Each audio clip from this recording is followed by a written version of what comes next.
Assalamualaikum warahmatullahi wabarakatuh. Halo peserta tutorial Universitas Terbuka. Selamat datang dan selamat bergabung di kelas tutorial online mata kuliah pengantar ekonomi mikro Ekon 4102.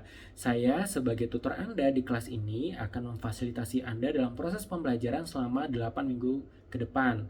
Perlu kami informasikan bahwa dengan penerapan kurikulum baru yakni 2025 ganjil, terdapat perubahan kode mata kuliah yakni menjadi pengantar ekonomi mikro dengan kode Ekon 4102. Namun demikian, bahan ajar yang digunakan tetap menggunakan mata kuliah pengantar ekonomi mikro dengan kode ESPA 4111. Diharapkan Anda dapat berpartisipasi aktif dalam mengikuti kegiatan tutorial online ini, karena nilai tutorial mempunyai kontribusi yang cukup signifikan terhadap nilai akhir Anda. Anda juga diharapkan untuk tetap senantiasa membaca dan mempelajari materi yang ada di buku materi pokok atau BMP secara komprehensif, karena materi yang disampaikan dalam kegiatan tutorial online ini hanya sebagian kecil dari materi yang ada di modul. Jika Anda belum memiliki bahan ajar cetak, silahkan mempelajarinya melalui bahan ajar digital atau melalui perpustakaan digital pada ruang baca virtual di halaman Pustaka UT.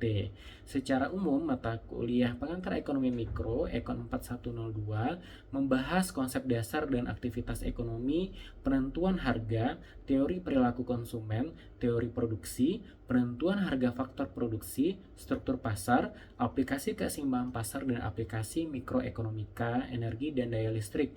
Capaian pembelajaran mata kuliah atau CPMK yang diharapkan setelah Anda mempelajari modul dan mengikuti kegiatan tutorial ini adalah Anda mampu menjelaskan konsep dasar ekonomi mikro sesuai dengan perilaku ekonomi yang meliputi perilaku konsumen, perilaku produsen, dan interaksi keduanya di pasar. Aktivitas Anda yang diharapkan dengan kegiatan tuton ini adalah sebagai berikut. Yang pertama, mengisi kehadiran setiap minggu. Yang kedua, membaca modul dan materi inisiasi serta materi pengayaan lainnya. Yang ketiga, aktif dalam forum diskusi dengan menjawab pertanyaan atau memberikan komentar. Yang keempat, menjawab tugas tutorial 1, 2, dan 3. Dan yang terakhir adalah mengerjakan latihan atau tes formatif yang tersedia setiap minggunya untuk menguji tingkat penguasaan Anda.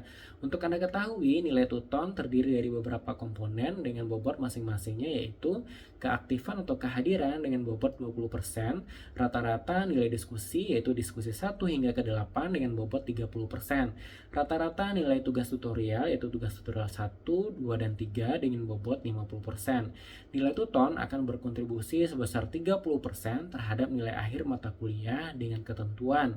Yang pertama, nilai tuton lebih besar daripada nilai ujian akhir semester atau UAS. Dan kedua, mampu menjawab soal UAS dengan mata kuliah dengan minimal 30%.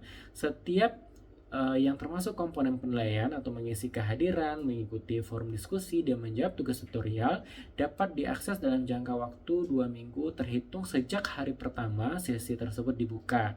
Selamat mengikuti tutorial ini, selamat belajar dan sukses buat Anda semuanya.